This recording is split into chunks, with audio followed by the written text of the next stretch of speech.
Mummy ਦੀ ਥਾਲੀ ਵਿਚਲੀ ਥੋੜੀ ਜਿਹੀ ਸਬਜ਼ੀ ਵੀ ਖਤਮ ਹੋ ਚੁੱਕੀ ਸੀ ਜਦੋਂ ਕਿ ਉਸਦੇ ਹੱਥ ਵਿੱਚ ਅੱਧੀ ਰੋਟੀ ਬਚੀ ਹੋਈ ਸੀ। ਉਹ ਇੱਧਰ ਉੱਧਰ ਦੇਖ ਰਹੀ ਸੀ ਕਿ ਕੋਈ ਉਸ ਨੂੰ ਬਿਨਾਂ ਕੁਝ ਕਹੇ ਹੀ ਸਮਝ ਲਵੇ।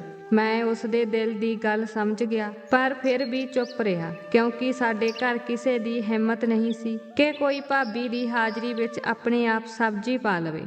ਮਾਂ ਕਾਫੀ ਦੇਰ ਤੱਕ ਹਿੰਮਤ ਇਕੱਠੀ ਕਰਦੀ ਰਹੀ ਤੇ ਆਖਰ ਆਖਣ ਲੱਗੀ, ਸੰਜਨਾ ਮੈਨੂੰ ਕੁਝ ਸਬਜ਼ੀ ਦੇ ਦਿਓ। ਮਾਂ ਦੀਆਂ ਗੱਲਾਂ ਸੁਣ ਕੇ ਭਾਬੀ ਨੇ ਮੱਥੇ ਤੇ ਤਿਉੜੀ ਪਾ ਲਈ ਤੇ ਕਹਿਣ ਲੱਗੀ, ਬਸ ਬਸ, ਤੁਹਾਡੀ ਸਿਹਤ ਪਹਿਲਾਂ ਹੀ ਖਰਾਬ ਹੈ। ਬਲੱਡ ਪ੍ਰੈਸ਼ਰ ਹਰ ਸਮੇਂ ਅਸਮਾਨ ਨੂੰ ਛੂੰਹਦਾ ਹੈ। ਅਜੇ ਤੁਹਾਨੂੰ 2 ਵਾਰ ਸਬਜ਼ੀ ਚਾਹੀਦੀ ਹੈ। ਤੁਸੀਂ ਜੋ ਵੀ ਖਾਧਾ ਹੈ ਉਹ ਕਾਫੀ ਹੈ। ਮੈਂ ਆਪਣੇ ਭਰਾ ਵੱਲ ਉਮੀਦ ਭਰੀਆਂ ਨਜ਼ਰਾਂ ਨਾਲ ਦੇਖਿਆ ਕਿ ਸ਼ਾਇਦ ਉਹ ਕੁਝ ਕਹੇ, ਪਰ ਭਰਾ ਇਸ ਤਰ੍ਹਾਂ ਖਾਣ ਤੇ ਲੱਗਿਆ ਹੋਇਆ ਸੀ ਜਿਵੇਂ ਉਸਨੇ ਕੁਝ ਸੁਣਿਆ ਹੀ ਨਾ ਹੋਵੇ। ਜਦੋਂ ਮੰਮੀ ਹੱਥ ਪੂੰਝ ਕੇ ਉੱਠਣ ਲੱਗੀ ਤਾਂ ਮੈਂ ਕਿਹਾ, ਭਾਬੀ, ਜਦੋਂ ਮੰਮੀ ਸਾਰਾ ਦਿਨ ਘਰ ਦਾ ਕੰਮ ਕਰਦੀ ਹੈ ਉਦੋਂ ਤੁਹਾਨੂੰ ਇਹ ਪਤਾ ਨਹੀਂ ਹੁੰਦਾ ਕਿ ਉਹਨਾਂ ਦੀ ਸਿਹਤ ਠੀਕ ਨਹੀਂ ਹੈ। ਜੇਕਰ ਮਾਂ ਭੁੱਖੀ ਰਹੇਗੀ ਤਾਂ ਉਹ ਸਾਰੀ ਰਾਤ ਸੌਂ ਨਹੀਂ ਸਕੇਗੀ। ਤੁਸੀਂ ਉਹਨਾਂ ਨੂੰ ਕੋਈ ਸਬਜ਼ੀ ਪਾ ਦਿਓ। ਭਾਬੀ ਨੇ ਕਿਹਾ, ਮਾਂ ਦਾ ਜ਼ਿਆਦਾ ਸਕਾ ਨਾ ਬਣ। ਇਸ ਘਰ ਵਿੱਚ ਜੋ ਕੁਝ ਹੋ ਰਿਹਾ ਹੈ ਉਹ ਮੇਰੀਆਂ ਅੱਖਾਂ ਤੋਂ ਲੁਕਿਆ ਨਹੀਂ ਹੈ। ਤੁਸੀਂ ਦੋਵੇਂ ਮਾਂ ਪੁੱਤ ਮੁਫਤ ਦੀਆਂ ਰੋਟੀਆਂ ਤੋੜਦੇ ਰਹਿੰਦੇ ਹੋ। ਤੁਹਾਨੂੰ ਇਹ ਵੀ ਨਹੀਂ ਪਤਾ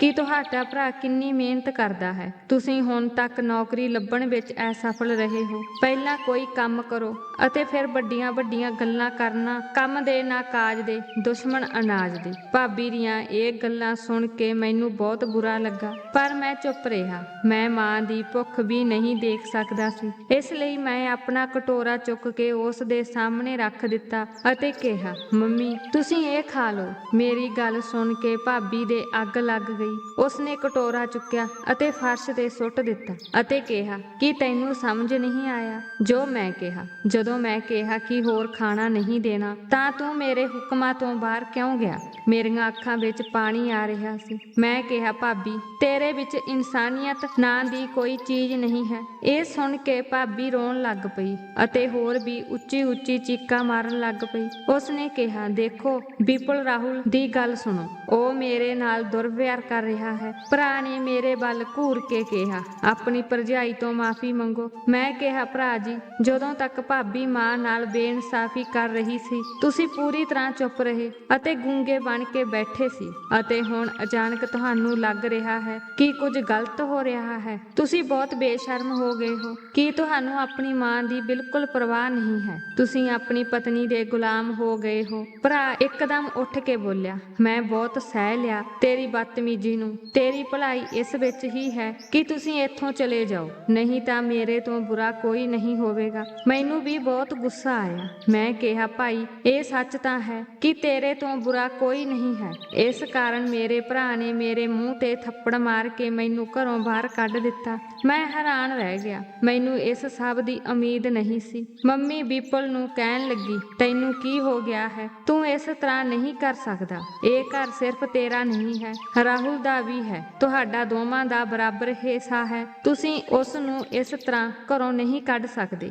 ਤਾਂ ਭਰਾ ਕਹਿਣ ਲੱਗਾ, ਮੰਮੀ, ਜੇ ਤੈਨੂੰ ਆਪਣੇ ਦੂਜੇ ਪੁੱਤਰ ਦਾ ਇੰਨਾ ਹੀ ਫਿਕਰ ਹੈ ਤਾਂ ਤੂੰ ਵੀ ਉਸਦੇ ਨਾਲ ਹੀ ਚਲੀ ਜਾ। ਮੈਂ ਘਰ ਵਿੱਚ ਇਹ ਸਭ ਬਰਦਾਸ਼ਤ ਨਹੀਂ ਕਰ ਸਕਦਾ। ਮੇਰੀ ਮਾਂ ਨੂੰ ਵੀ ਮੇਰੇ ਵੱਡੇ ਭਰਾ ਨੇ ਘਰੋਂ ਕੱਢ ਦਿੱਤਾ ਸੀ। ਮੈਨੂੰ ਆਪਣੇ ਬਾਰੇ ਬਿਲਕੁਲ ਵੀ ਪਰਵਾਹ ਨਹੀਂ ਸੀ। ਮੈਂ ਕਿਤੇ ਵੀ ਰਹਿ ਸਕਦਾ ਸੀ। ਮੈਂ ਸੜਕਾਂ ਤੇ ਵੀ ਰਾਤ ਕੱਟ ਸਕਦਾ ਸੀ, ਪਰ ਮੈਂ ਬਹੁਤ ਘਬਰਾਇਆ ਹੋਇਆ ਸੀ ਕਿ ਮੈਂ ਆਪਣੀ ਮਾਂ ਨੂੰ ਕਿੱਥੇ ਰੱਖਾਂਗਾ। ਮੈਂ ਕਿਹਾ, ਮੰਮੀ, ਤੈਨੂੰ ਇਹ ਘਰ ਨਹੀਂ ਛੱਡਣਾ ਚਾਹੀਦਾ। ਇਹ ਤੇਰੇ ਮਰਹੂਮ ਪਤੀ ਦਾ ਘਰ ਹੈ। ਤੁਸੀਂ ਉੱਥੇ ਹੀ ਬੈਠੇ ਰਹਿੰਦੇ। ਹੁਣ ਮੈਂ ਤੁਹਾਨੂੰ ਕਿੱਥੇ ਲੈ ਕੇ ਜਾਵਾਂਗਾ? ਮੇਰੇ ਕੋਲ ਰਹਿਣ ਲਈ ਥਾਂ ਵੀ ਨਹੀਂ ਹੈ। ਮੇਰੀਆਂ ਗੱਲਾਂ ਸੁਣ ਕੇ ਮਾਂ ਭੁੱਬਾਂ ਮਾਰ ਕੇ ਰੋਣ ਲੱਗ ਪਈ ਤੇ ਕਹਿਣ ਲੱਗੀ, ਠੀਕ ਹੈ, ਵੱਡੇ ਨੂੰ ਵੀ ਮੇਰੀ ਲੋੜ ਨਹੀਂ ਹੈ। ਤੈਨੂੰ ਵੀ ਮੇਰੀ ਕੋਈ ਪਰਵਾਹ ਨਹੀਂ ਹੈ। ਇਸ ਨਾਲੋਂ ਤਾਂ ਮੈਂ ਮਰ ਜਾਣਾ ਹੀ ਚੰਗਾ ਹੈ। ਮੈਂ ਜ਼ਹਿਰ ਹੀ ਖਾ ਲੈਂਦੀ ਹਾਂ। ਪਹਿਲਾਂ ਇੱਕ ਪੁੱਤ ਨੇ ਮੈਨੂੰ ਘਰੋਂ ਕੱਢ ਦਿੱਤਾ ਤੇ ਹੁਣ ਤੂੰ ਵੀ ਮੈਨੂੰ ਨਾਲ ਨਹੀਂ ਰੱਖਣਾ ਚਾਹੁੰਦਾ, ਤਾਂ ਦੱਸ ਮੈਂ ਕਿੱਥੇ ਜਾਵਾਂ?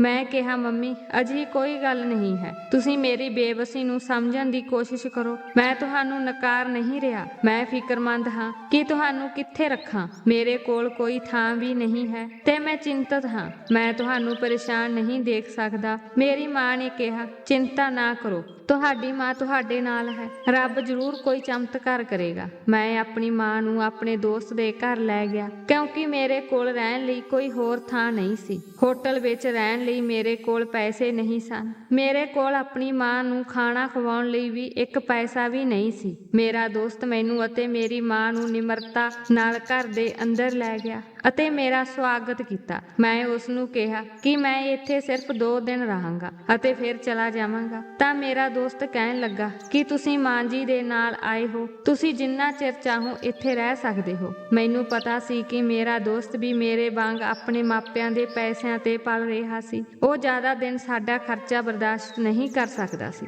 ਅਤੇ ਫਿਰ ਮੈਂ ਕਿਸੇ ਤੇ ਬੋਝ ਨਹੀਂ ਬਣਨਾ ਚਾਹੁੰਦਾ ਸੀ। ਇਸ ਲਈ ਮੈਂ ਆਪਣੀ ਮਾਂ ਨੂੰ ਉੱਥੇ ਛੱਡ ਦਿੱਤਾ ਅਤੇ ਨੌਕਰੀ ਲੱਭਣ ਲਈ ਨਿਕਲ ਗਿਆ। ਕਿਸਮਤ ਦੀ ਗੱਲ ਹੈ ਕਿ ਰੱਬ ਕਿਸੇ ਨੂੰ ਪੈਸੇ ਹੀ ਪੈਸੇ ਦੇ ਦਿੰਦਾ ਹੈ ਤੇ ਕਿਸੇ ਦੇ ਹੱਥ ਖਾਲੀ ਰਹਿੰਦੇ ਹਨ। ਮੇਰਾ ਭਰਾ ਮੇਰੇ ਨਾਲੋਂ ਘੱਟ ਪੜ੍ਹਿਆ ਲਿਖਿਆ ਸੀ, ਪਰ ਫਿਰ ਵੀ ਉਸ ਨੂੰ ਬਹੁਤ ਚੰਗੇ ਹੋਟਲ ਵਿੱਚ ਮੈਨੇਜਰ ਦੀ ਨੌਕਰੀ ਮਿਲ ਗਈ ਅਤੇ ਉਸ ਦੀ ਤਨਖਾਹ ਵੀ ਬਹੁਤ ਵਧੀਆ ਸੀ, ਜਦੋਂ ਕਿ ਮੈਂ ਉਸ ਤੋਂ ਵੱਧ ਪੜ੍ਹਿਆ ਲਿਖਿਆ ਸੀ ਅਤੇ ਅਜੇ ਵੀ ਨੌਕਰੀ ਦੀ ਭਾਲ ਵਿੱਚ ਇੱਧਰ-ਉੱਧਰ ਘੁੰਮ ਰਿਹਾ ਸੀ। ਮੇਰੀ ਮਾਂ ਇੱਕ ਸੁਰੱਖਿਅਤ ਜਗ੍ਹਾ ਤੇ ਸੀ, ਇਸ ਲਈ ਮੈਂ ਸਵੇਰੇ ਜਲਦੀ ਉੱਠਦਾ ਸੀ ਅਤੇ ਨੌਕਰੀ ਦੀ ਭਾਲ ਵਿੱਚ ਨਿਕਲ ਜਾਂਦਾ ਸੀ ਅਤੇ ਰਾਤ 10 ਵਜੇ ਤੱਕ ਹੀ ਵਾਪਸ ਆਉਂਦਾ ਸੀ। ਮੈਂ ਆਪਣੇ ਦੋਸਤ ਤੋਂ 2 ਦਿਨ ਦਾ ਸਮਾਂ ਮੰਗਿਆ ਸੀ, ਪਰ ਹੁਣ ਮੈਨੂੰ ਉਸਦੇ ਘਰ ਠਹਿਰੇ 4 ਦਿਨ ਹੋ ਗਏ ਸਨ, ਪਰ ਫਿਰ ਵੀ ਮੈਨੂੰ ਕਿਤੇ ਵੀ ਨੌਕਰੀ ਨਹੀਂ ਮਿਲੀ। ਹੁਣ ਮੈਂ ਬਹੁਤ ਉਲਝਣ ਵਿੱਚ ਸੀ। ਮੈਂ ਘਬਰਾ ਗਿਆ ਸੀ ਕਿ ਕੀ ਕਰਾਂ ਤੇ ਕੀ ਨਹੀਂ। ਚੌਥੇ ਦਿਨ ਮੈਂ ਸੋਚਿਆ ਕਿ ਮੈਂ ਆਪਣੇ ਦੋਸਤ ਦਾ ਘਰ ਛੱਡ ਜਾਵਾਂਗਾ। ਜੋ ਵੀ ਪ੍ਰਮਾਤਮਾ ਨੂੰ ਮਨਜ਼ੂਰ ਹੈ ਉਹ ਹੀ ਹੋਵੇਗਾ।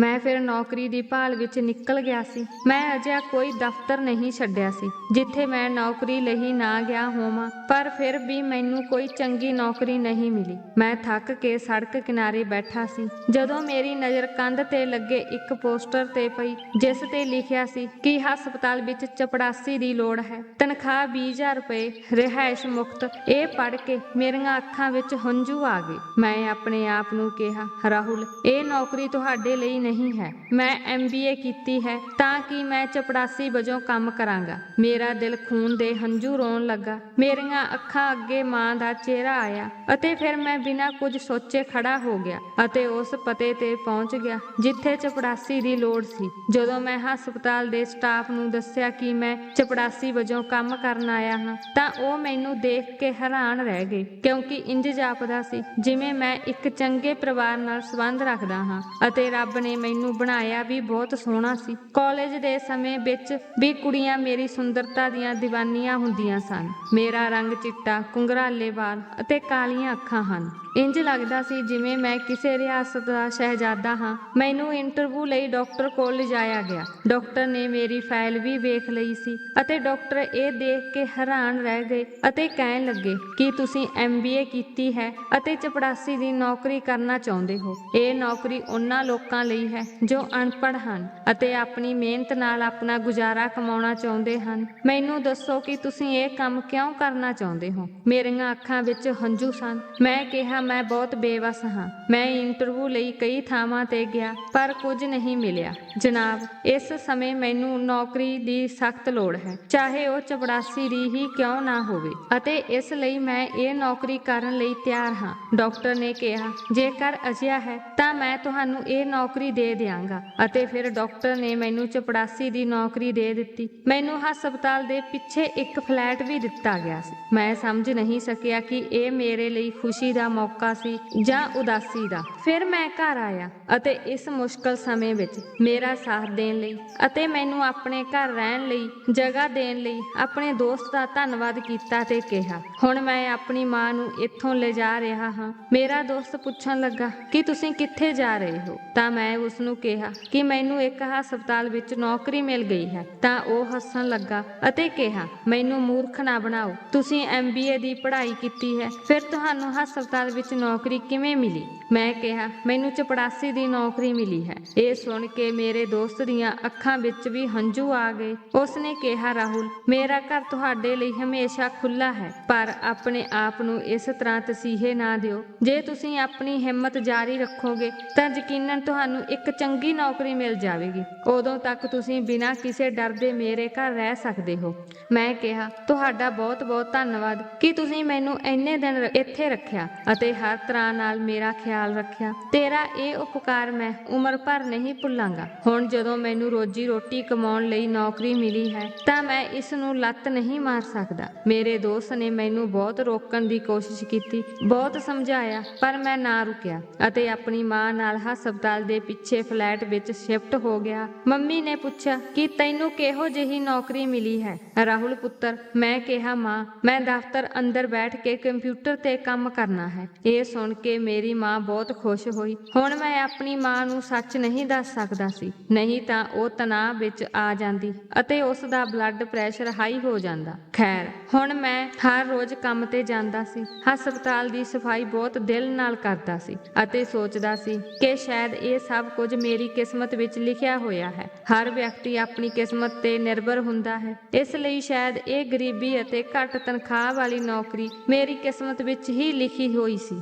ਮੈਂ ਬਿਨਾਂ ਵਜ੍ਹਾ ਵੱਡੇ ਵੱਡੇ ਦਫ਼ਤਰਾਂ ਦੇ ਸੁਪਨੇ ਦੇਖ ਰਿਹਾ ਸੀ। ਮੈਂ ਆਪਣੇ ਆਪ ਨੂੰ ਸਮਝਾਇਆ। ਮੈਂ ਅਕਸਰ ਆਪਣੇ ਆਪ ਨਾਲ ਲੜਦਾ ਸੀ ਕਿਉਂਕਿ ਮੈਨੂੰ ਆਪਣੀ ਜ਼ਿੰਦਗੀ ਤੋਂ ਬਹੁਤ ਸਾਰੀਆਂ ਉਮੀਦਾਂ ਸਨ। ਖੈਰ, ਜੋ ਵੀ ਹੋਣਾ ਸੀ ਉਹ ਹੋ ਗਿਆ। ਇੱਥੇ ਮੈਂ ਬਹੁਤ ਵਧੀਆ ਕੰਮ ਕੀਤਾ। ਡਾਕਟਰ ਨੇ ਮੈਨੂੰ ਆਪਣੇ ਦਫ਼ਤਰ ਬੁਲਾਇਆ ਅਤੇ ਮੇਰੀ ਬਹੁਤ ਤਾਰੀਫ ਕੀਤੀ ਅਤੇ ਕਿਹਾ ਕਿ ਤੁਹਾਡੀ ਕੋਈ ਸ਼ਿਕਾਇਤ ਨਹੀਂ ਆਈ। ਅਤੇ ਫਿਰ ਡਾਕਟਰ ਨੇ ਮੈਨੂੰ ਦੱਸਿਆ ਕਿ ਮੈਂ ਆਪਣੇ ਇੱਕ ਦੋਸਤ ਨੂੰ ਤੁਹਾਡੇ ਬਾਰੇ ਕਿਹਾ ਹੈ ਤੇ ਉਸ ਨੂੰ ਤੁਹਾਡਾ ਬਾਇਓਡਾਟਾ ਦਿੱਤਾ ਹੈ। ਉਹ ਦੇਖੇਗਾ ਕਿ ਉਹ ਤੁਹਾਡੇ ਲਈ ਕੁਝ ਕਰ ਸਕੇ। ਮੈਨੂੰ ਉਮੀਦ ਹੈ ਕਿ ਉਹ ਤੁਹਾਨੂੰ ਕਿਤੇ ਚੰਗੀ ਨੌਕਰੀ ਦਿਵਾ ਦੇਵੇਗਾ। ਇਹ ਸੁਣ ਕੇ ਮੈਨੂੰ ਬਹੁਤ ਖੁਸ਼ੀ ਹੋਈ। ਮੈਂ ਕਿਹਾ, ਡਾਕਟਰ ਸਾਹਿਬ, ਜੇ ਅਜਿਹਾ ਹੋ ਗਿਆ ਤਾਂ ਮੈਂ ਸਾਰੀ ਉਮਰ ਤੁਹਾਡਾ ਉਪਕਾਰ ਨਹੀਂ ਭੁੱਲਾਂਗਾ। ਮੈਂ ਸਾਰੀ ਉਮਰ ਤੁਹਾਡੇ ਲਈ ਅਰਦਾਸ ਕਰਦਾ ਰਹਾਂਗਾ। ਡਾਕਟਰ ਨੇ ਮੁਸਕਰਾਇਆ ਅਤੇ ਮੇਰੇ ਹੱਥ ਤੇ 20,000 ਰੁਪਏ ਰੱਖ ਦਿੱਤੇ। ਕਹਿਣ ਲੱਗਾ, ਇਹ ਲਓ ਤੁਹਾਡੀ ਤਨਖਾਹ। ਮੈਂ ਝੱਟ ਤਨਖਾਹ ਫੜੀ ਅਤੇ ਡਾਕਟਰ ਦੇ ਦਫ਼ਤਰ ਤੋਂ ਬਾਹਰ ਆ ਗਿਆ। ਮੈਂ ਆਪਣੀ ਤਨਖਾਹ ਗਿਣਨ ਲੱਗਾ। ਮੇਰੀਆਂ ਅੱਖਾਂ ਵਿੱਚ ਹੰਝੂ ਸਨ ਕਿਉਂਕਿ ਮੇਰੇ ਪਿਤਾ ਜੀ ਦੀ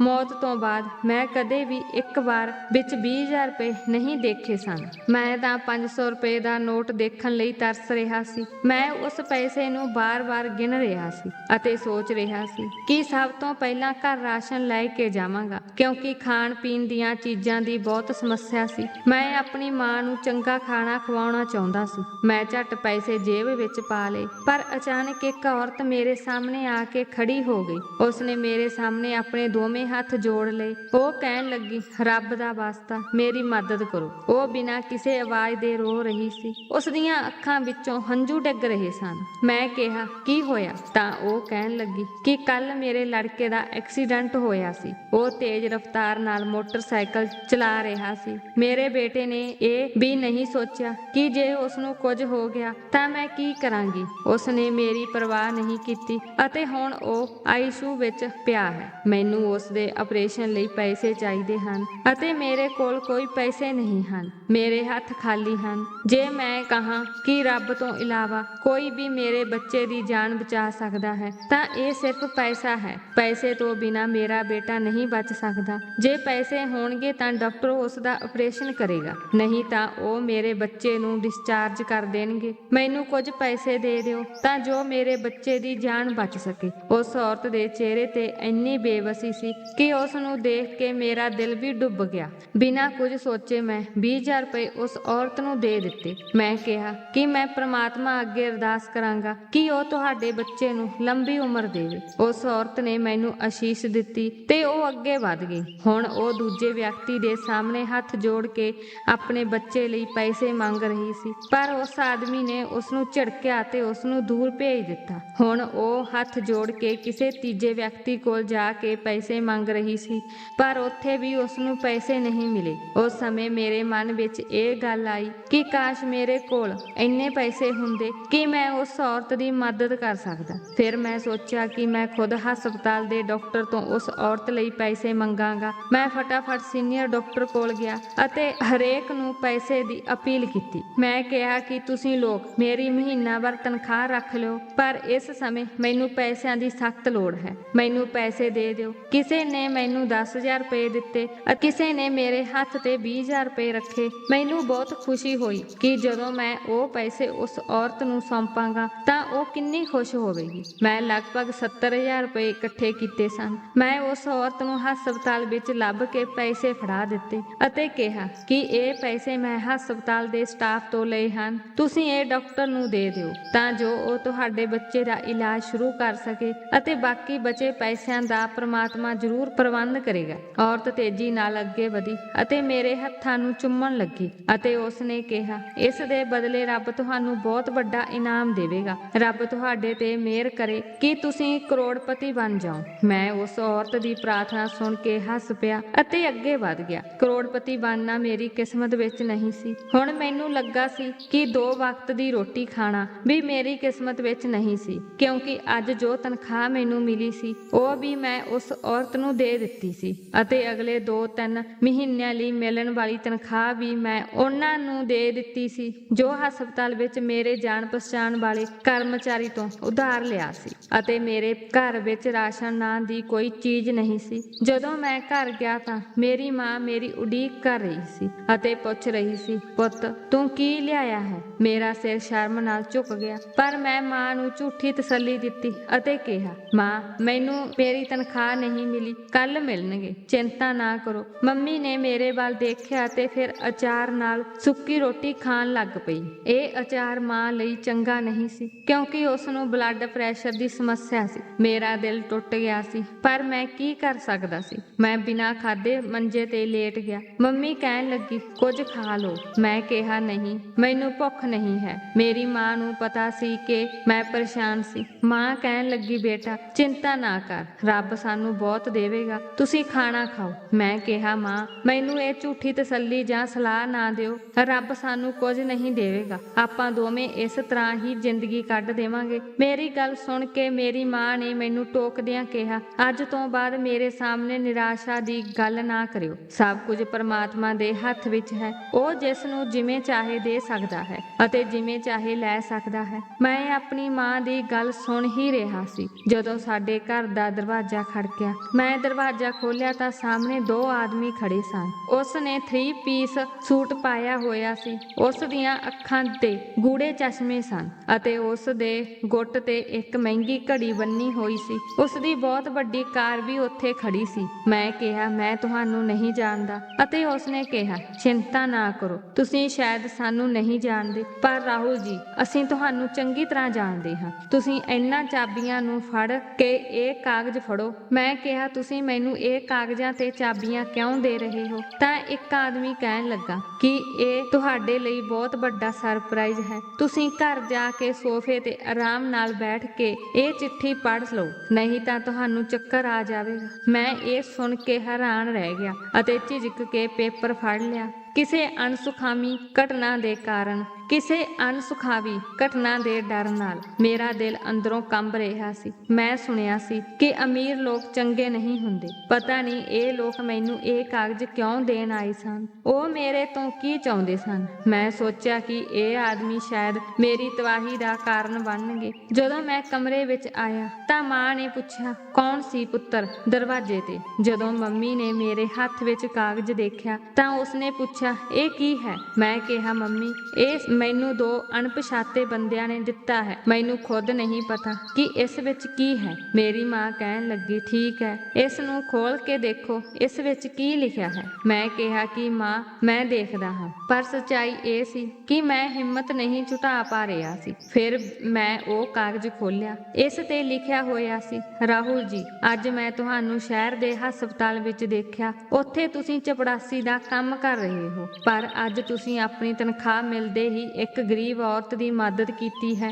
ਅਤੇ ਫਿਰ ਤੁਸੀਂ ਉਸ ਔਰਤ ਦੀ ਮਦਦ ਕਰਨ ਲਈ ਬਾਕੀ ਸਟਾਫ ਵੱਲ ਵੀ ਮਦਦ ਲਈ ਹੱਥ ਵਧਾਏ। ਜਦੋਂ ਮੈਂ ਇਹ ਸਭ ਦੇਖਿਆ ਮੈਂ ਤੁਹਾਡੇ ਤੋਂ ਬਹੁਤ ਪ੍ਰਭਾਵਿਤ ਹੋਇਆ। ਮੈਂ ਸੋਚਿਆ ਕਿ ਮੈਨੂੰ ਤੁਹਾਡੇ ਬਾਰੇ ਜਾਣਕਾਰੀ ਲੈਣੀ ਚਾਹੀਦੀ ਹੈ। ਜਦੋਂ ਮੈਨੂੰ ਪਤਾ ਲੱਗਾ ਕਿ ਤੁਸੀਂ ਪੜ੍ਹੇ ਲਿਖੇ ਨੌਜਵਾਨ ਹੋ, ਪਰ ਤੇਰੇ ਭਰਾ ਨੇ ਤੈਨੂੰ ਘਰੋਂ ਕੱਢ ਦਿੱਤਾ ਹੈ ਤੇ ਤੂੰ ਚਪੜਾਸੀ ਦਾ ਕੰਮ ਕਰ ਰਿਹਾ ਹੈ, ਇਹ ਤੁਹਾਡੇ ਲਈ ਇੱਕ ਸਰਪ੍ਰਾਈਜ਼ ਹੈ। ਜਦੋਂ ਤੁਸੀਂ ਕੱਲ ਸ਼ਾਮ ਨੂੰ ਇਸ ਪਤੇ ਤੇ ਪਹੁੰਚੋਗੇ ਅਤੇ ਉਦੋਂ ਹੀ ਤੁਹਾਨੂੰ ਪਤਾ ਲੱਗੇਗਾ ਕਿ ਇਹ ਕਿਸ ਦੀਆਂ ਚਾਬੀਆਂ ਹਨ। ਜਦੋਂ ਮੈਂ ਇਸ ਨੂੰ ਪੜ੍ਹਿਆ ਤਾਂ ਮੈਂ ਡੂੰਘੀ ਸੋਚ ਵਿੱਚ ਡੁੱਬ ਗਿਆ ਕਿ ਮੈਨੂੰ ਇਸ ਤਰ੍ਹਾਂ ਬੁਲਾਉਣ ਵਾਲਾ ਕੌਣ ਹੋ ਸਕਦਾ ਹੈ। ਮੈਂ ਡਰਿਆ ਹੋਇਆ ਸੀ ਕਿਉਂਕਿ ਅੱਜ ਕੱਲ੍ਹ ਧੋਖਾਧੜੀ ਬਹੁਤ ਆਮ ਹੋ ਗਈ ਹੈ। ਲੋਕ ਸਾਡੇ ਵਰਗੇ ਗਰੀਬਾਂ ਨੂੰ ਵੀ ਲੁੱਟਣ ਵਿੱਚ ਵੀ ਪਿੱਛੇ ਨਹੀਂ ਹਟਦੇ। ਮੇਰੀ ਮਾਂ ਕਹਿਣ ਲੱਗੀ, ਰਾਹੁਲ, ਚਿੱਠੀ ਵਿੱਚ ਕੀ ਲਿਖਿਆ ਹੈ ਜਿਸ ਨੂੰ ਪੜ੍ਹ ਕੇ ਤੂੰ ਇੰਨਾ ਪਰੇਸ਼ਾਨ ਹੋ ਗਿਆ ਹੈ? ਮੈਂ ਸਾਰੀ ਚਿੱਠੀ ਪੜ੍ਹ ਕੇ ਮਾਂ ਨੂੰ ਸੁਣਾਈ। ਮੰਮੀ ਵੀ ਡਰ ਗਈ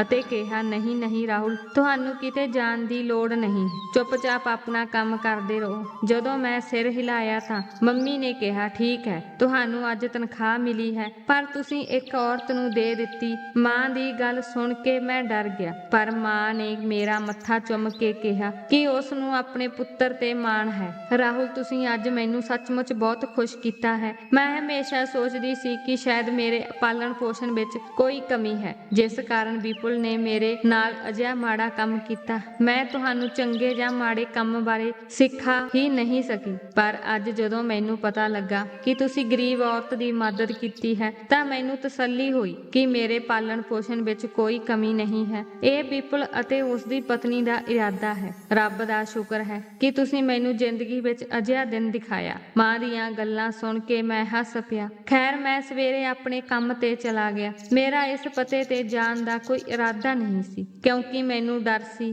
ਕਿ ਜੇਕਰ ਉਹਨਾਂ ਲੋਕਾਂ ਨੇ ਮੇਰੇ ਨਾਲ ਕੁਝ ਬੁਰਾ ਕੀਤਾ, ਕੁਝ ਗਲਤ ਕੀਤਾ ਤਾਂ ਮੈਂ ਕੀ ਕਰਾਂਗਾ? ਮੇਰੇ ਬਾਅਦ ਮੇਰੀ ਮਾਂ ਦਾ ਕੀ ਬਣੇਗਾ? ਮੈਂ ਹਸਪਤਾਲ ਵਿੱਚ ਸਫਾਈ ਕਰ ਰਿਹਾ ਸੀ ਪਰ ਮੇਰਾ ਧਿਆਨ ਬਾਰ-ਬਾਰ ਉਸੇ ਚਿੱਠੀ ਵੱਲ ਜਾ ਰਿਹਾ ਸੀ। ਮੈਂ ਸੋਚਿਆ ਕਿ ਕੌਣ ਜਾਣਦਾ ਹੈ, ਜੇ ਮੈਂ ਉੱਥੇ ਜਾਂਦਾ ਹਾਂ ਮੈਨੂੰ ਇੱਕ ਬਹੁਤ ਵੱਡਾ ਸਰਪ੍ਰਾਈਜ਼ ਮਿਲੇ। ਇਹ ਜ਼ਰੂਰੀ ਨਹੀਂ ਕਿ ਧੋਖਾ ਹਰ ਕਿਸੇ ਨਾਲ ਹੋਵੇ। ਮੈਂ ਬਹੁਤ ਹਿੰਮਤ ਇਕੱਠੀ ਕੀਤੀ ਅਤੇ ਉਸ ਪਤੇ ਤੇ ਪਹੁੰਚ ਗਿਆ। ਜਦੋਂ ਮੈਂ ਉੱਥੇ ਗਿਆ ਤਾਂ ਦੇਖਿਆ ਕਿ ਇਹ ਬਹੁਤ ਵੱਡਾ ਰੈਸਟੋਰੈਂਟ ਸੀ। ਮੈਂ ਇਸ ਵਿੱਚ ਦਾਖਲ ਹੋਇਆ। ਚੌਕੀਦਾਰ ਨੇ ਪੁੱਛਿਆ, ਤੂੰ ਕੌਣ ਹੈ? ਤੇਰਾ ਨਾਮ ਕੀ ਹੈ? ਮੈਂ ਕਿਹਾ, ਮੇਰਾ ਨਾਮ ਰਾਹੁਲ ਹੈ ਅਤੇ ਉਸਨੇ ਕਿਹਾ, ਠੀਕ ਹੈ, ਸਿਟੀ ਹਸਪਤਾਲ ਤੋਂ। ਮੈਂ ਝਟ ਸਿਰ ਹਿਲਾ ਕੇ ਹਾਂ ਕਰ ਦਿੱਤੀ। ਉਹ ਕਹਿਣ ਲੱਗਾ ਕਿ ਬੌਸ ਤੁਹਾਡਾ ਇੰਤਜ਼ਾਰ ਕਰ ਰਿਹਾ ਹੈ, ਆਓ ਮੈਂ ਤੁਹਾਨੂੰ ਲੈ ਜਾਵਾਂ। ਮੈਂ ਇਹ ਸੁਣ ਕੇ ਹੈਰਾਨ ਰਹਿ ਗਿਆ ਤੇ ਉਹਦੇ ਨਾਲ ਤੁਰਨ ਲੱਗਾ। ਉਸਨੇ ਮੈਨੂੰ ਇੱਕ ਸੈਕਟਰੀ ਦੇ ਹਵਾਲੇ ਕਰ ਦਿੱਤਾ ਅਤੇ ਮੈਨੂੰ ਬੌਸ ਕੋਲ ਲੈ ਜਾਣ ਲਈ ਕਿਹਾ। ਉਹ ਸੈਕਟਰੀ ਮੈਨੂੰ ਬੌਸ ਦੇ ਕਮਰੇ ਵਿੱਚ ਲੈ ਗਈ। ਏਸੀ ਕਾਰਨ ਕਮਰਾ ਇੰਨਾ ਠੰਡਾ ਸੀ ਕਿ ਮੇਰੀ ਰੀੜ੍ਹ ਦੀ ਹੱਡੀ ਵਿੱਚ ਝਰਨਾਹਟ ਹੋਣ ਲੱਗੀ। ਆਦਮੀ ਨੇ ਕਿਹਾ, ਤੁਸੀਂ ਮੈਨੂੰ ਨਹੀਂ ਜਾਣਦੇ, ਇਸ ਲਈ ਮੈਨੂੰ ਆਪਣੀ ਜਾਣ ਪਛਾਣ ਕਰਾਉਣ ਦਿਓ। ਮੇਰਾ ਨਾਮ ਸੰਜੇ ਮਹਿਰਾ ਹੈ। ਮੈਂ ਇਸ ਰੈਸਟੋਰੈਂਟ ਦਾ ਮਾਲਕ ਹਾਂ ਪਰ ਹੁਣ ਮੈਂ ਇਸ ਰੈਸਟੋਰੈਂਟ ਦਾ ਨਾਂ ਤੁਹਾਡੇ ਨਾਮ ਤੇ ਰੱਖਣਾ ਚਾਹੁੰਦਾ ਹਾਂ। ਉਸ ਤੋਂ ਇਹ ਸੁਣ ਕੇ ਮੈਂ ਹੈਰਾਨ ਰਹਿ ਗਿਆ। ਮੈਂ ਕਿਹਾ, ਕਿਹੋ ਜਿਹਾ ਮਜ਼ਾਕ ਕਰ ਰਹੇ ਹੋ ਮੇਰੇ ਨਾਲ? ਤਾਂ ਉਸਨੇ ਕਿਹਾ, ਮੈਂ ਤੁਹਾਡੇ ਨਾਲ ਮਜ਼ਾਕ ਨਹੀਂ ਕਰ ਰਿਹਾ, ਮੈਂ ਤੁਹਾਨੂੰ ਬਹੁਤ ਪਸੰਦ ਕਰਦਾ ਹਾਂ। ਮੈਨੂੰ ਤੁਹਾਡੀਆਂ ਗੱਲਾਂ ਪਸੰਦ ਹਨ ਅਤੇ ਇਸੇ ਲਈ ਮੈਂ ਤੁਹਾਨੂੰ ਇਹ ਸਭ ਦੇ ਰਿਹਾ ਹਾਂ। ਮੈਂ ਹੈਰਾਨ ਰਹਿ ਗਿਆ ਤੇ ਕਿਹਾ, ਇਹ ਸਭ ਪਿੱਛੇ ਕੀ ਕਾਰਨ ਹੈ? ਤਾਂ ਉਹ ਕਹਿਣ ਲੱਗਾ ਕਿ 8 ਤੋਂ 10 ਸਾਲ ਪਹਿਲਾਂ ਮੇਰੇ ਨਾਲ ਵੀ ਉਹੀ ਹੋਇਆ ਸੀ ਜੋ ਤੇਰੇ ਤੇ ਤੇਰੀ ਮਾਂ ਨਾਲ ਹੋਇਆ। ਮੈਂ ਕੈਂਸਰ ਦਾ ਮਰੀਜ਼ ਸੀ। ਆਪਣੇ 4 ਪੁੱਤਰਾਂ ਅਤੇ ਇੱਕ ਧੀ ਨਾਲ ਰਹਿੰਦਾ ਸੀ ਪਰ ਚਾਰੇ ਪੁੱਤਰਾਂ ਨੇ ਮੇਰੀ ਜ਼ਿੰਮੇਵਾਰੀ ਲੈਣ ਤੋਂ ਇਨਕਾਰ ਕਰ ਦਿੱਤਾ ਅਤੇ ਚਾਰੇ ਹੀ ਆਪਣੀਆਂ ਪਤਨੀਆਂ ਦੇ ਕਹਿਣ ਤੇ ਨੱਚ ਰਹੇ ਸਨ। ਉਹਨਾਂ ਨੇ ਮੈਨੂੰ ਅਤੇ ਮੇਰੀ 10 ਸਾਲ ਦੀ ਬੇਟੀ ਨੂੰ ਘਰੋਂ ਬਾਹਰ ਕੱਢ ਦਿੱਤਾ। ਮੇਰੇ ਕੋਲ ਇਲਾਜ ਲਈ ਵੀ ਪੈਸੇ ਨਹੀਂ ਸਨ। ਮੌਤ ਮੇਰੇ ਸਿਰ ਉੱਤੇ ਖੜੀ ਸੀ। ਮੈਂ ਬਿਰਧ ਘਰ ਚਲਾ ਗਿਆ ਤਾਂ ਇੱਕ ਦਿਨ ਇੱਕ ਆਦਮੀ ਮੈਨੂੰ ਮਿਲਣ ਆਇਆ। ਜਦੋਂ ਮੈਂ ਉਸ ਕੋਲ ਗਿਆ ਤਾਂ ਉਸ ਨੇ ਇਸ ਰੈਸਟੋਰੈਂਟ ਦੀਆਂ ਚਾਬੀਆਂ ਮੇਰੇ ਹਵਾਲੇ ਕਰ ਦਿੱਤੀਆਂ। ਮੈਂ ਹੈਰਾਨ ਰਹਿ ਗਿਆ। ਮੈਂ ਕਿਹਾ, ਤੁਸੀਂ ਅਜਿਹਾ ਕਿਉਂ ਕਰ ਰਹੇ ਹੋ? ਤਾਂ ਉਸ ਨੇ ਕਿਹਾ, ਇਹ ਜਾਇਦਾਦ ਤੁਹਾਡੇ ਪਿਤਾ ਦੇ ਨਾਂ ਤੇ ਹੈ, ਇਸ ਲਈ ਅਸੀਂ ਤੁਹਾਨੂੰ ਸੌਂਪ ਰਹੇ ਹਾਂ। ਇਹ ਸੁਣ ਕੇ ਮੈਂ ਹੈਰਾਨ ਰਹਿ ਗਿਆ ਕਿਉਂਕਿ ਮੇਰੇ ਪਿਤਾ ਦੇ ਨਾਂ ਤੇ ਅਜਿਹੀ ਕੋਈ ਜਾਇਦਾਦ ਨਹੀਂ ਸੀ। ਖੈਰ, ਬਾਅਦ ਵਿੱਚ ਮੈਨੂੰ ਪਤਾ ਲੱਗਾ ਇਹ ਰੈਸਟੋਰੈਂਟ ਮੇਰੇ ਪਿਤਾ ਦੇ ਵਿਆਹ ਤੋਂ ਪਹਿਲਾਂ ਹੀ ਧੋਖੇ ਨਾਲ ਕਿਸੇ ਨੇ ਹਥਿਆ ਲਿਆ ਸੀ ਅਤੇ ਹੁਣ ਨਵੇਂ ਮਾਲਕ ਨੂੰ ਪਤਾ ਲੱਗਾ ਕਿ ਇਹ ਇੱਕ ਧੋਖਾਧੜੀ ਸੀ ਕਿਉਂਕਿ ਉਸਨੇ ਗਲਤ ਤਰੀਕੇ ਨਾਲ ਮੇਰੇ ਪਿਤਾ ਤੋਂ ਰੈਸਟੋਰੈਂਟ ਖੋਹ ਲਿਆ ਸੀ ਪਰ ਉਸ ਨੂੰ ਇਸ ਲਈ ਭਾਰੀ ਸਜ਼ਾ ਮਿਲ ਗਈ ਸੀ। ਉਸ ਦੇ 2 ਬੱਚੇ ਸਨ ਜੋ ਉਸ ਦੀਆਂ ਅੱਖਾਂ ਸਾਹਮਣੇ ਤੜਫਦੇ ਹੋਏ ਮਰ ਗਏ। ਉਸ ਦੀ ਪਤਨੀ ਉਸ ਨੂੰ ਛੱਡ ਕੇ ਚਲੀ ਗਈ ਸੀ ਅਤੇ ਉਹ ਖੁਦ ਇੱਕ ਲਾਇਲਾਜ ਬਿਮਾਰੀ ਤੋਂ ਪੀੜਤ ਸੀ। ਹੁਣ ਉਸ ਨੂੰ ਅਹਿਸਾਸ ਹੋ ਗਿਆ ਸੀ ਕਿ ਕਿਸੇ ਕਿਸੇ ਨੂੰ ਦੁੱਖ ਪਹੁੰਚਾਉਣਾ, ਕਿਸੇ ਦੀ ਜਾਇਦਾਦ ਤੇ ਨਜਾਇਜ਼ ਕਬਜ਼ਾ ਕਰਨਾ ਰੱਬ ਸਭ ਦੇਖਦਾ ਹੈ ਅਤੇ ਉਹ ਉਸ ਨੂੰ ਸਜ਼ਾ ਜ਼ਰੂਰ ਦਿੰਦਾ ਹੈ। ਇਸ ਲਈ ਉਸਨੇ ਮੇਰਾ ਪਤਾ ਲਿਆ, ਮੇਰੀ ਜਾਇਦਾਦ ਮੈਨੂੰ ਵਾਪਸ ਕਰ ਦਿੱਤੀ ਅਤੇ ਮੈਂ ਉਸ ਰੈਸਟੋਰੈਂਟ ਨੂੰ ਚਲਾਉਣਾ ਸ਼ੁਰੂ ਕੀਤਾ ਅਤੇ ਸਖਤ ਮਿਹਨਤ ਕੀਤੀ ਅਤੇ ਦੇਖੋ ਮੈਂ ਤਰੱਕੀ ਦੀਆਂ ਉਚਾਈਆਂ ਨੂੰ ਕਾਇਮ ਕੀਤਾ। ਮੈਂ ਕਿੰਨੀ ਉਚਾਈ ਤੇ ਪਹੁੰਚ ਗਿਆ ਹਾਂ। ਮੈਂ ਆਪਣਾ ਇਲਾਜ ਵੀ ਕਰਵਾਇਆ ਅਤੇ ਵਾਹਿਗੁਰੂ ਦੀ ਕਿਰਪਾ ਨਾਲ ਮੈਂ ਠੀਕ ਹੋ ਗਿਆ। ਪਰ ਕਿਹਾ ਜਾਂਦਾ ਹੈ ਕਿ ਹਰ ਮਨੁੱਖ ਦਾ ਅੰਤ ਮੌਤ ਹੈ। ਮੇਰਾ ਕੈਂਸਰ ਫਿਰ ਵਾਪਸ ਆ ਗਿਆ ਹੈ। ਮੈਂ ਇਲਾਜ ਵੀ ਕਰਵਾਇਆ ਪਰ ਹੁਣ ਇਹ ਬਿਮਾਰੀ ਲਾਇਲਾਜ ਹੋ ਗਈ ਹੈ। ਹੁਣ ਮੈਨੂੰ ਵੀ ਇਹ ਮਹਿਸੂਸ ਹੋਣ ਲੱਗਾ ਹੈ ਕਿ ਜ਼ਿੰਦਗੀ ਦੇ ਦਿਨ ਮੁੱਕ ਗਏ ਹਨ ਅਤੇ ਹੁਣ ਮੌਤ ਮੇਰੀ ਉਡੀਕ ਕਰ ਰਹੀ ਹੈ। ਇਸ ਲਈ ਮੈਂ ਚਾਹੁੰਦਾ ਹਾਂ ਕਿ ਇਹ ਰੈਸਟੋਰੈਂਟ ਅਜੇ ਵਿਅਕਤੀ ਦੇ ਹੱਥਾਂ ਵਿੱਚ ਚਲਾ ਜਾਵੇ ਜੋ ਦੂਜਿਆਂ ਦੀ ਮਦਦ ਕਰਦਾ ਹੈ। ਮੈਂ ਤੁਹਾਨੂੰ ਉਸ ਦਿਨ ਹਸਪਤਾਲ ਵਿੱਚ ਦੇਖਿਆ ਸੀ। ਤੁਸੀਂ ਇੱਕ ਔਰਤ ਦੀ ਮਦਦ ਕੀਤੀ ਸੀ, ਭਾਵੇਂ ਤੁਹਾਡੇ ਕੋਲ ਉਸ ਸਮੇਂ ਸਿਰਫ 20,000 ਰੁਪਏ ਸਨ। ਮੈਂ ਸੋਚਣ ਲੱਗਾ ਕਿ ਜੇਕਰ ਤੁਸੀਂ ਇੰਨੇ ਪੈਸੇ ਨਾਲ ਵੀ ਕਿਸੇ ਦੀ ਮਦਦ ਕਰ ਸਕਦੇ ਹੋ, ਜਦੋਂ ਤੁਹਾਡੇ ਕੋਲ ਜ਼ਿਆਦਾ ਪੈਸਾ ਹੋਵੇਗਾ ਤਾਂ ਤੁਸੀਂ ਕਿੰਨੇ ਲੋਕਾਂ ਦੀ ਮਦਦ ਕਰੋਗੇ। ਅਤੇ ਫਿਰ ਮੈਂ ਆਪਣੀ ਜਾਇਦਾਦ ਆਪਣੇ ਪੁੱਤਰਾਂ ਦੇ ਨਾਂ ਤੇ ਤਬਦੀਲ ਨਹੀਂ ਕਰਨਾ ਚਾਹੁੰਦਾ ਸੀ, ਜਿਨ੍ਹਾਂ ਨੇ ਮੇਰੇ ਨਾਲ ਦੁਰਵਿਹਾਰ ਕੀਤਾ ਸੀ। ਇਸ ਲਈ ਮੈਂ ਇਹ ਤੁਹਾਡੇ ਨਾਮ ਤੇ ਕਰ ਰਿਹਾ ਹਾਂ। ਮੈਨੂੰ ਉਮੀਦ ਹੈ ਕਿ ਤੁਸੀਂ ਲੋਕਾਂ ਦਾ ਭਲਾ ਕਰਦੇ ਰਹੋਗੇ। ਤੁਹਾਡੇ ਅੱਗੇ ਇੱਕ ਛੋਟੀ ਜਿਹੀ ਬੇਨਤੀ ਹੈ ਕਿ ਮੇਰੀ ਧੀ ਦਾ ਹੱਥ ਫੜ ਕੇ ਉਸ ਨਾਲ ਵਿਆਹ ਕਰ ਲਓ। ਮੇਰੀ ਇੱਕ ਹੀ ਧੀ ਹੈ। ਮੈਂ ਉਸ ਨੂੰ ਉਸਦੇ ਭਰਾਵਾਂ ਦੇ ਹਵਾਲੇ ਨਹੀਂ ਛੱਡ ਸਕਦਾ। ਉਹ ਬਹੁਤ ਮਾਸੂਮ ਹੈ। ਉਸਦੇ ਭਰਾ ਅਤੇ ਭਾਬੀ ਉਸਦੀ ਜ਼ਿੰਦਗੀ ਬਰਬਾਦ ਕਰ ਦੇਣਗੇ ਅਤੇ ਮੈਨੂੰ ਨਹੀਂ ਪਤਾ ਕਿ ਉਹ ਉਸਦਾ ਵਿਆਹ ਕਿੱਥੇ ਕਰਨਗੇ। ਮੈਂ ਉਸ ਆਦਮੀ ਦੀਆਂ ਗੱਲਾਂ ਸੁਣ ਕੇ ਹੈਰਾਨ ਰਹਿ ਗਿਆ। ਮੈਂ ਕਦੇ ਸੁਪਨੇ ਵਿੱਚ ਵੀ ਨਹੀਂ ਸੋਚਿਆ ਸੀ ਕਿ ਮੇਰਾ ਛੋਟਾ ਜਿਹਾ ਪੁੰਨ ਮੇਰੇ ਲਈ ਇੰਨਾ ਵੱਡਾ ਫਲ ਦੇਵੇਗਾ। ਮੈਂ ਸੋਚਿਆ ਸ਼ਾਇਦ ਇਸੇ ਲਈ ਸਾਨੂੰ ਗਰੀਬਾਂ ਦੀ ਮਦਦ ਕਰਨੀ ਚਾਹੀਦੀ ਹੈ। ਮੈਂ ਰੱਬ ਨੂੰ ਸਿਰਫ 20,000 ਰੁਪਏ ਦਿੱਤੇ ਅਤੇ ਰੱਬ ਨੇ ਮੈਨੂੰ ਮੇਰੇ ਨਾਮ ਤੇ 20 ਕਰੋੜ ਰੁਪਏ ਦੀ ਜਾਇਦਾਦ ਦਿੱਤੀ। ਇਹ ਨਜ਼ਾਰਾ ਅਜਿਹਾ ਸੀ ਕਿ ਮੇਰੀਆਂ ਅੱਖਾਂ ਵਿੱਚ ਹੰਝੂ ਆ ਗਏ ਅਤੇ ਮੈਂ ਪਰਮਾਤਮਾ ਦਾ ਸ਼ੁਕਰਾਨਾ ਕੀਤਾ।